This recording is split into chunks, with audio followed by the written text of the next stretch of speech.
Hey, j'espère que vous allez bien. Aujourd'hui, on se retrouve pour une nouvelle histoire, un petit peu paranormale. Et si vous êtes prêts, alors restez bien à l'écoute, car ça s'en vient.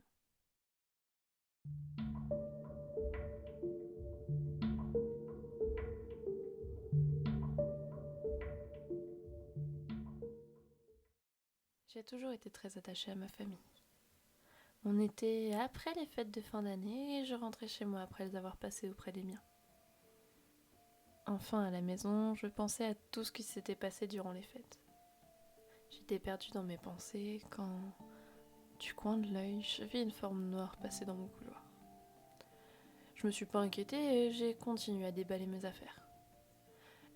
D'un coup, mon téléphone sonna. C'était ma grand-mère qui venait prendre des nouvelles de mon retour. On est resté près d'1 heure au téléphone, juste à parler. Une fois fini, je repris ma vie et alla m'occuper de mon jeune chiot. La journée se passa et je suis allée me coucher. Mais bizarrement, cette nuit-là, j'ai extrêmement mal dormi. Je me suis sentie observée toute la nuit. J'étais encore en vacances alors je me suis pas réveillée avant 10 heures. Mais je me sentais toujours observée.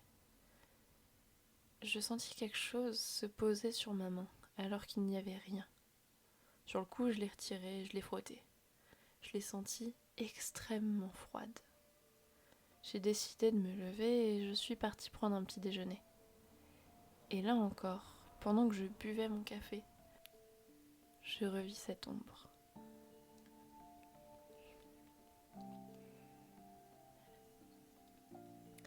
Mais cette fois-ci, elle ne bougeait pas. Elle était immobile. J'ai regardé là où elle se situait, mais elle avait disparu. D'un coup, j'ai reçu un appel de ma mère qui me disait en panique que ma grand-mère était à l'hôpital. Elle était tombée dans les escaliers et était gravement blessée. J'étais si inquiète. Je voulais aller la voir, mais ma mère m'a dit de pas m'inquiéter et qu'elle me donnerait de ses nouvelles. Après cet appel, l'ombre était encore plus présente. Elle s'était rapprochée de moi. Et maintenant, je me sentais comme étouffée. Toute la journée, cette ombre était présente du coin de l'œil. Et je me sentais toujours de plus en plus étouffée. À un moment, je vis cette ombre. Elle paraissait humanoïde et face à moi. Mon cœur se mit à battre tellement vite. Mais soudain, mon téléphone se mit à sonner. Et j'ai sursauté. Je vis le numéro de ma mère s'afficher. Je n'ai même pas eu le temps de dire un seul mot que je l'entendais pleurer. J'ai compris directement et m'effondrai en sanglots. Ma grand-mère était décédée de ses blessures.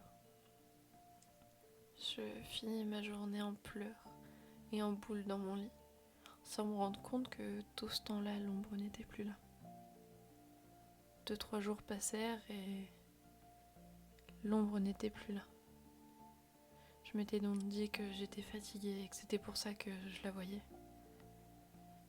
Ma journée se déroulait plutôt bien jusqu'à ce qu'elle revienne face à moi, encore. Mais cette fois-ci, bizarrement, j'ai voulu lui parler. Je lui ai demandé qui elle était et, bien sûr, pourquoi elle était là. Mais évidemment, je n'ai eu aucune réponse. Quelques instants plus tard, j'ai reçu un message d'Amandine, ma meilleure amie, qui me proposa de sortir. On a passé la soirée ensemble, on a mangé dans un petit resto plutôt sympathique. Sur le chemin pour rentrer, on parlait de tout et de rien. Et je viens lui parler de cette ombre que je vois partout. Elle me disait que c'était rien, que c'était la fatigue et le chagrin de la perte de ma grand-mère. Mais soudainement, sur le bas-côté de la route, je la revis. Encore. J'ai tout de suite demandé à Amandine si elle l'avait vue elle aussi, mais elle me dit que non. On a continué le chemin et dans un virage, une lumière, si éblouissante et puis le noir. J'ai ouvert les yeux. Je ne voyais pas grand-chose. Ma vision était trouble. Il y avait des lumières rouges oscillantes, beaucoup de bruit. Je ressens une immense douleur dans tout le corps. On venait d'avoir un accident. J'étais écrasée par le poids de la voiture. Face à moi, l'ombre était encore là. J'ai regardé vers Amandine.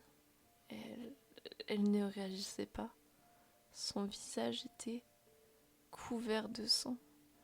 Alors j'ai compris. Sous le choc, je me suis évanouie. J'étais anéantie. Je n'ai pas eu la force d'aller à son enterrement. Mais j'en suis sûre, c'est elle qui cause tout ça. Je me suis rendu compte qu'elle était encore là, mais elle était encore plus proche et plus grande.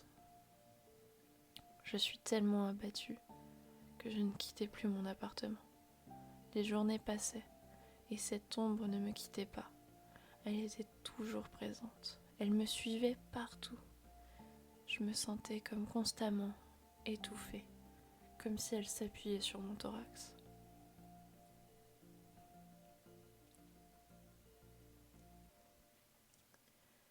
J'ai reçu un nouvel appel de ma mère qui pleurait tellement que je ne comprenais rien de ce qu'elle me disait. Mais j'ai réussi à déchiffrer le mot « papa ». Alors j'ai compris. J'ai compris que mon père était décédé lui aussi. J'ai raccroché et j'ai hurlé sur cette putain d'ombre. Pourquoi tu leur fais ça? Qu'est-ce que je t'ai fait pour subir tout ça? Ma gorge s'est nouée et me faisait si mal. Je ne pouvais même plus respirer. Puis, je ne vis plus rien. À mon réveil, je vis une dizaine d'appels manqués de ma tante. J'ai décidé de la rappeler. Elle s'excusa et me dit que ma mère aussi était décédée.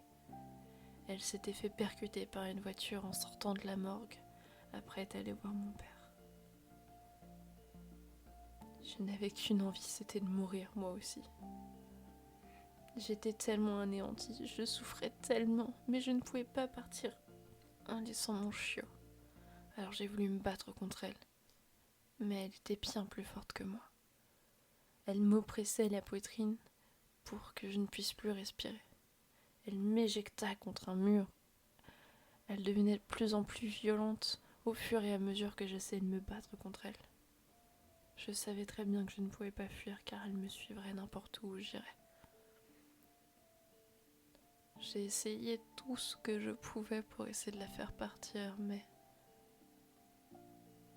elle prit mon chiot et l'éclata contre un mur. Je l'ai entendu. J'ai entendu ses os se briser. J'ai essayé de me battre contre elle une dernière fois, de la faire partir. Mais mon cœur ne battait presque plus. Je suis allée me coller au corps froid de mon petit chiot. Et ce fut la fin de ce calvaire. Alors j'espère que cette petite histoire vous a plu. N'oubliez pas de me mettre un petit commentaire ou un petit like pour me soutenir, ça me ferait énormément plaisir. Et en attendant, portez-vous bien, faites bien attention aux ombres au coin de votre œil. Et je vous dis à la prochaine pour une nouvelle vidéo. Ciao.